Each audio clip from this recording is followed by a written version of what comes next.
नमस्कार दोस्तों, आज हम बात करेंगे CA3401E जो कि ओपी एम्पलीफायर आईसी होती है उसके बारे में बात करेंगे, इसकी वर्किंग, टेस्टिंग और पिन डिटेल।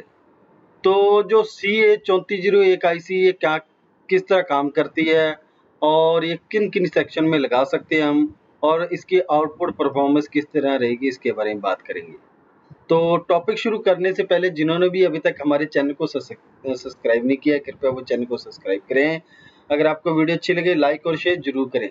तो टॉपिक शुरू करते हैं। CA3401E आईसी जो कि एक 4 चैनल की ऑडियो एम्पलीफायर आईसी होती है उसके बारे में बात करेंगे। तो ये बेसिकली 14 पिन की हमारी आईसी होती है और इसके अंदर 4 एम्पलीफायर सिस्टम बने होते हैं, यानी 4 एक साइड बने होंगे, 4 एक साइड, यानी टोटल 2 एक साइड, 2 एक साइड, टोटल इसके अंदर 4 एम्पलीफायर सिस्टम बने होंगे और उनकी पिन डिटेल, वर्किंग और टेस्टिंग किस तरह होगी इसके बारे में बात करते हैं। तो जो मार्केट के अंदर जो आपको हार्डवेयर अवेलेबल होगा मार्केट के अंदर वो इसी प्रकार से होगा, सेम आपको, जो कि 14 पिन का ये आईसी होगा। एक तरफ इसकी 7 पिन होगी और दूसरी तरफ ही 7 पिन, तो टोटल होगी 14 पिन की आईसी और ये डिप टाइप के अंदर आईसी आपको अवेलेबल होगी और उसके ऊपर CA3401 आईसी का नंबर मेंशन किया होगा। तो ये जो 3401 है इसके अंदर ई मॉडल भी अलग-अलग मॉडल है, लेकिन ये जो इसका नंबर है 3401 ये सेम रहेगा। तो अब बात करते हैं इस आईसी की जो पिन डिटेल है सबसे पहले वो किस तरह होगी। पिन नंबर, इसके अंदर जो 4 चैनल बने हैं इसके अंदर, तो उसकी इन्वेंटिंग और नॉन इन्वेंटिंग पिन कौन सी होगी और आउटपुट पिन कौन सी होगी और इनपुट पिन कौन सी होगी उसके बारे में बात करेंगे।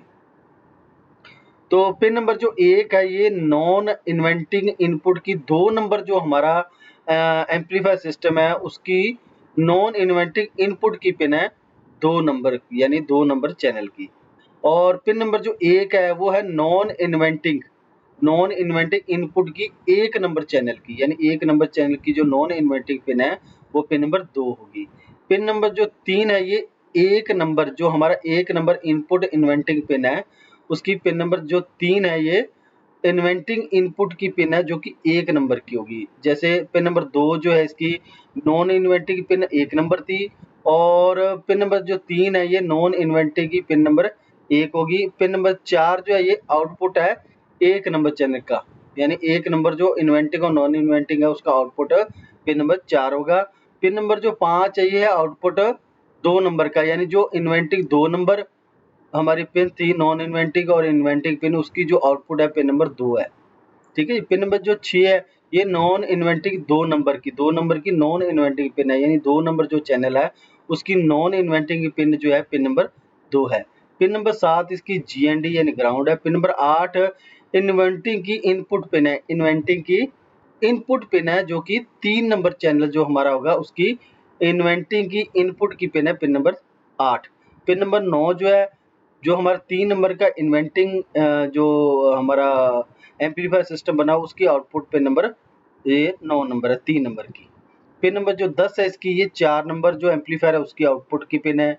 पिन नंबर 11 जो है वो इन्वेंटिंग की इनपुट की पिन है 4 नंबर की, जो 4 नंबर एम्पलीफायर है उसकी इन्वेंटिंग इनपुट की पिन है pin number 11।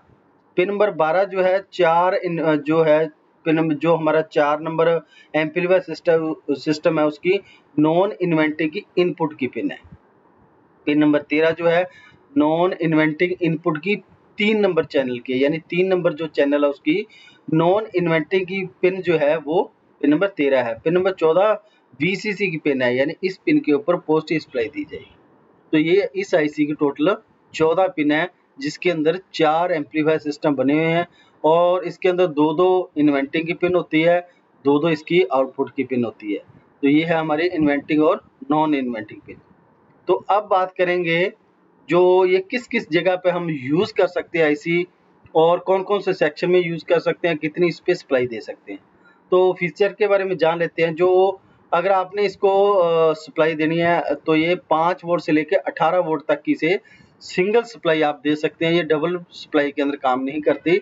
Single supply means होती है एक तरफ आप GND पिन पे सप्लाई दोगे, GND करोगे यानी ग्राउंड करोगे एक पिन को, और जो VCC पिन जो इसकी होती है उसके ऊपर 5 वोल्ट से लेकर 18 वोल्ट की जो आप सप्लाई दे सकते हैं, पॉजिटिव 5 वोल्ट से 18 वोल्ट की सप्लाई दे सकते हैं, लेकिन इसको माइनस 18 वोल्ट या माइनस 5 वोल्ट की सप्लाई नहीं दे सकते। और जो ये इंटरनल जो है इसका सिस्टम बना हुआ जो 4 एम्पलीफायर के साथ ये काम करता है। 5 मेगाहर्ट्ज़ पे ये इसकी बैंडविड्थ जो है वो 5 मेगाहर्ट्ज़ की है और लो इनपुट बेस करंट सिस्टम जो है 50 एनए का होता है। ठीक है जी। और जो एप्लीकेशन है इसको किस-किस जगह पे आप यूज़ कर सकते हैं, तो आप कोई भी सिंपल एंड होल्ड सिस्टम किसी तरह के अगर आपने बनाना तो उसके अंदर यूज़ कर सकते हैं। और मल्टी पर किसी डिवाइसेस को ऑन करना है, ऑपरेट करना है, यानी 4 डिवाइसेस को आप एक आईसी के साथ ऑपरेट करवा सकते हैं। ऑसिलेटर सिस्टम को कंट्रोल कर सकते हैं और टेम्परेचर सिस्टम भी ले सकते हैं या टच मीटर भी आप कंट्रोल करवा सकते हैं। और इसके अलावा आप किसी भी 4 एम्पलीफायर सिस्टम को यानी 4 स्पीकर को आप इसके साथ लगा के यूज़ कर सकते हैं। तो ये इसका कुछ जो एप्लीकेशन है जिसके अंदर इसको आप यूज़ कर सकते हैं। तो अब बात करते हैं जो इसका इंटरनल हिस्सा वो किस तरह बना हुआ, कौन-कौन से किस तरह चैनल लगे हुए हैं। तो ये इसका आईसी का जो इंटरनल हिस्सा है, इसके अंदर आप देख सकते हैं जो एम्पलीफायर सिस्टम मैंने बताए हैं। 1 नंबर तो ये लगा हुआ है इसके अंदर एम्पलीफायर, एक ये 2 नंबर, ये 3 नंबर और ये 4 नंबर। ये टोटल ये 4 एम्पलीफायर सिस्टम इसके अंदर बने हुए हैं, जिसे हम ऑडियो जो है हम 2 लेफ्ट और 2 राइट का 4 चैनल का ऑडियो सिस्टम इस आईसी के द्वारा बना सकते हैं और इसकी परफॉर्मेंस और आउटपुट बहुत ही अच्छी होती है। तो ये थी आज की हमारी आईसी जो कि CA3401 आईसी होती है, उसके बारे में। अगर फिर भी कोई डाउट रह गया तो आप मुझे कमेंट कर सकते हैं। अगर आपके पास भी कोई टॉपिक है डिस्कस करना चाहते हैं तो आप मुझे कमेंट कर सकते हैं। तब तक के लिए धन्यवाद जी।